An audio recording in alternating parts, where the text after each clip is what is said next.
My name's Melanie Rolfe. I wear two hats in the centre. I'm the centre manager, where my role is around organising a lot of things behind the scenes. And then I'm also a research fellow, where I'm running a national project to understand what the priorities for paediatric palliative care research are. I started my career in children's health in an arts and health kind of role in the hospitals, where I would get to play with kids and write stories with them and make songs and do all of the fun stuff to make hospital a little bit better. And of course, in that setting, we very sadly had to say goodbye to some of the kids that we got to know quite well. After that job, I transitioned to a psychosocial support role in community.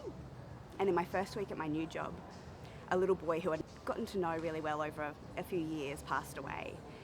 And in my old role, that would have been the end of contact that we had with that family. But in this role, the day that he passed away, the family contacted us and asked us to help with some logistics of getting their other kids around. We picked up their other kids and got milkshakes on the way to the hospital and dropped them off to their parents to be together as a family. And those kids were involved in that organisation for years, and in my role there, I got to walk beside them as they processed their grief, as they became more comfortable in expressing themselves, and see them go on to be leaders in the organisation as well, where they were sharing their story to connect with other people and to let other kids going through the loss of a sibling know that they're not alone.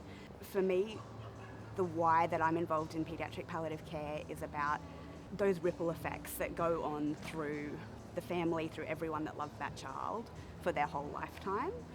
And it's not just about the clinical part of care, but it's about communities wrapping around families, organisations wrapping around families, but also just everyday people having the skills and the confidence to support the people around them who are grieving. So that ripple effect is why.